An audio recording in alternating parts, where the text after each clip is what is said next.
aquellos días. Ese número daba pánico, daba miedo. Pero sin embargo, mis hermanos, ¿saben qué? No tuvo que levantarse ni un solo soldado de Israel. Fue Dios quien hizo la batalla. Y cuando vienen a ver, mis hermanos, dice que estaban todos muertos. 185,000. Solo Dios tiene derecho absoluto de gobernar sobre todo. Y Él juzga de acuerdo a los resultados, es decir, si hay obediencia está gozoso, se goza el Señor, pero si hay desobediencia, mis hermanos, tratemos de provocarlo a Dios y ¿sabes qué? Vamos a salir perdiendo todas las veces. ¿Quién puede en contra de Dios? A veces que nosotros no nos damos cuenta de quién es Dios en realidad, ¿sabes? Por eso vez tras vez la palabra de Dios, ¿qué nos dice? El principio de la sabiduría es ¿qué? El temor a Dios. El principio de la sabiduría es tener temor a este Dios. Sí es un Dios amoroso, sí es un Dios que podemos decirle papá, pero mis hermanos, no tratemos de provocarlo porque nuestro Padre es un Padre que es santo. El nivel más alto que puede aspirar el ser humano es ser conformados a la voluntad de Dios, a lo que Él desea.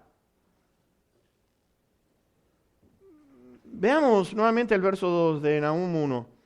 Jehová es Dios celoso y vengador. Jehová es vengador y lleno de indignación. Se venga de sus adversarios y guarda enojo para sus enemigos. Jehová es tardo para la ira y grande en poder, y no tendrá por inocente al culpable. Jehová marcha en la tempestad y el torbellino, y las nubes son el polvo de sus pies. Dios es celoso. Ahora, ¿qué quiere decir esto de que Dios sea celoso? ¿Sabes? Cuando vemos nosotros, por ejemplo, en Éxodo 20, cuando Dios está dando los mandamientos, ¿se acuerdan ustedes? En el versículo 4 y 5, Él dice esto: no te harás imagen, no te inclinarás a ellas, ni las honrarás, porque yo soy Jehová tu Dios, fuerte y celoso.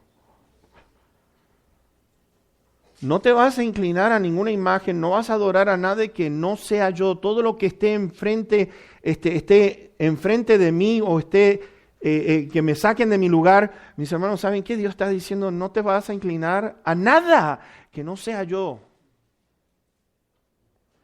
No podemos darle a otro lo que solo le pertenece a Él. La gloria solamente le pertenece a nuestro Dios. Bendito sea su nombre. Dios no va a tolerar que nosotros se la demos a nadie. ¿Sabes? En Deuteronomio 4 nos dice que es fuego consumidor este Dios. Es fuego consumidor. ¿Sabes lo que quiere decir consumir? Pon una olla, ponle agua y deja que se evapore hasta la última gota. Eso es lo que quiere decir consumir, que no está más, deja de ser. Y cuando Dios llega a ese punto de enojo, de ira, dice la palabra de Dios que va a haber temblor en la tierra, mis hermanos. Lo dice en el libro de los Salmos, va a haber temblor en la tierra.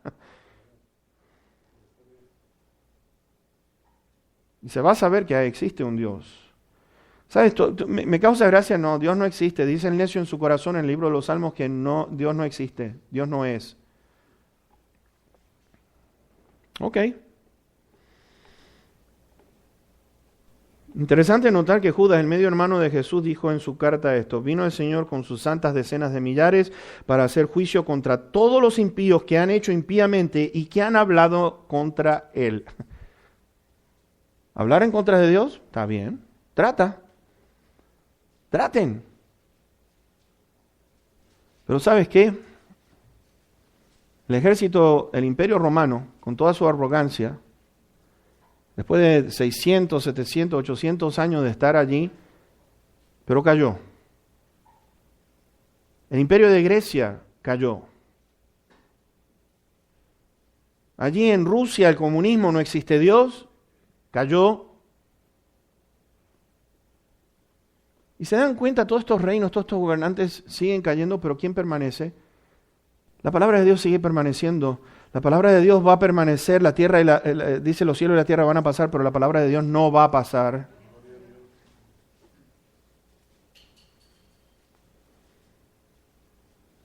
Él ama su creación, es celoso de ella. Es celoso de todo lo que pasa alrededor nuestro, es celoso de su palabra, de que se cumpla. Es celoso incluso de que el ser humano se trate bien el uno con el otro. Te voy a decir algo, Es celoso de que nos tratemos bien el uno con el otro. Y ustedes dirán, ¿cómo puede ser? El Señor enseñó lo siguiente allí en Mateo 25. Tuve hambre, estuve desnudo, estuve enfermo, estuve sediento, estuve en la cárcel. Cuanto lo hicieron a uno de estos, mis hermanos más pequeños, a mí me lo hicieron. Pero sin embargo, fíjense en que aquellos que no fueron celosos con su prójimo, ¿qué dijo? Apártense de mí, malditos, al fuego eterno preparado para el diablo y sus ángeles. Este asunto de ver hambre, no tendría que existir hambre en ninguna nación, no tendría que haber gobernante que pueda ver a sus ciudadanos que están muriéndose de hambre. Esto es algo que es ajeno ante los ojos de Dios. Y Él dijo, ¿sabes qué? Ustedes me vieron en esta situación. ¿Cuándo te vimos así? Por cuanto lo hicieron a uno de estos pequeños, a mí me lo hicieron. Mis hermanos, es algo serio. Ver a una persona en necesidad y que le demos vuelta a la espalda, eso es algo que a Dios no le agrada. Jesús es amor, pero les voy a decir que es vengador también, Pablo dijo que Jesús desciende en llama de fuego para dar retribución a los que no obedecen al Evangelio de Cristo, los cuales van a sufrir lo que es eterna perdición. Pablo escribe esto. El libro de los Hebreos nos dice que suya es la venganza y pagará a cada uno lo que hicieron. ¿Sabes cuánta gente piensa, no, este Dios es un anciano, pobrecito, es senil, se le olvidan las cosas? Está en una silla de ruedas.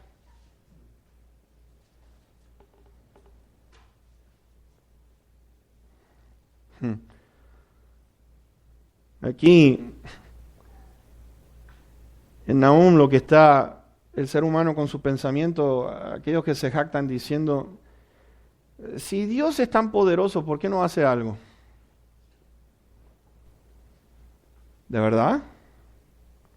Si Dios es tan poderoso, ¿por qué no hace algo? Pedro escribe esto, se burlan, lo provocan diciendo, no pasa nada, ya hace años que venimos provocando y no ha pasado nada. Y te quiero decir que no confundas lo que es paciencia con impotencia, porque Dios dice a través del apóstol Pedro, no es que Dios se olvidó de su promesa, como algunos piensan, sino que es paciente para que todos vengan al arrepentimiento. No confundas paciencia con impotencia. No es que Dios no pueda hacer lo que Él dice que va a hacer. Mis hermanos, es paciente no queriendo que ninguno perezca, sino que todos procedan al arrepentimiento. No confundamos misericordia con impotencia tampoco. Porque lo segundo que vamos a ver aquí en el versículo 3 es que Jehová dice que es tardo para la ira. Tardo para la ira, fíjense, tardo para la ira, pero grande ¿en qué? En poder.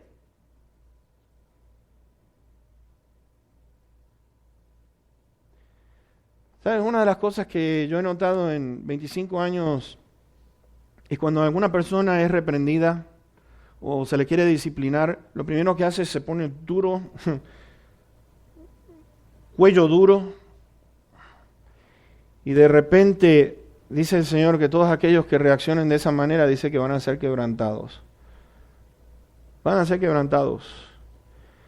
Proverbios dice, no habrá para él medicina. Todos aquellos que sean soberbios y orgullosos, dicen, no va a haber medicina que te ayude. Sin embargo, fíjense, dice allí, Dios tardo para la ira. Ahora pues, ninguna condenación hay para los que están ¿en qué? En Cristo Jesús. Ninguna condenación.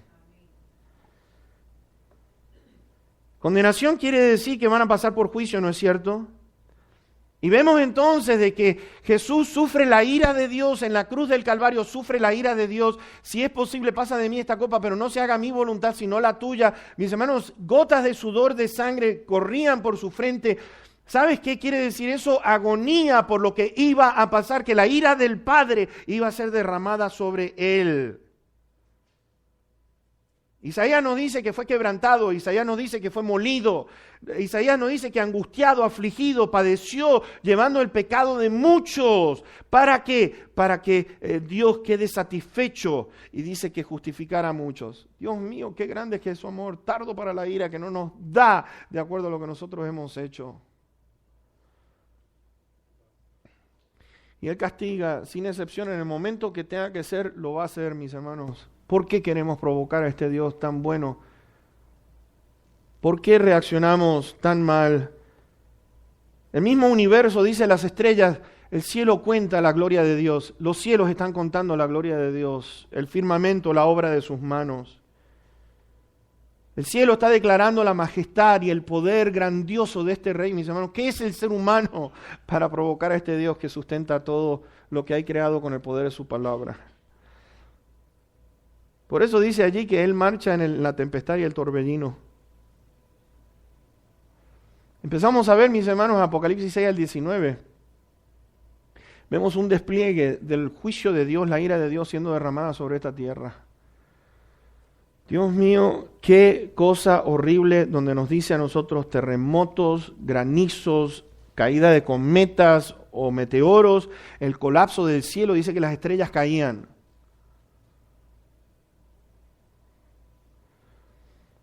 Ya que está con respecto a los terremotos, oremos por la nación de Ecuador, por favor. Pobre gente, cómo está sufriendo. ¿Se imaginan ustedes? La palabra de Dios dice que el sol se va a oscurecer, la tierra se va a llenar de tinieblas. Pedro está diciendo el despliegue de su poder es tan grande, mis hermanos, que dice que el universo entero va a ser como una llama, un fuego, va a ser todo consumido por el fuego, para que vengan cielos nuevos y tierra nueva. Y el Señor, que es tardo para la ira, nos dice, no tendrá por inocente al culpable, no lo va a tener. El versículo 6 está diciendo, ¿quién va a permanecer delante de su ira? ¿Quién puede permanecer delante de su ira? ¿Sabes? En el versículo 5, donde dice allí que, versículo 6, perdón, dice, su ira se derrama como fuego y por él se hienden las peñas. Esa palabra quiere decir, hienden, quiere decir que las piedras se abren como si fuera un surco. Se abren. Las montañas comienzan a abrirse en un surco.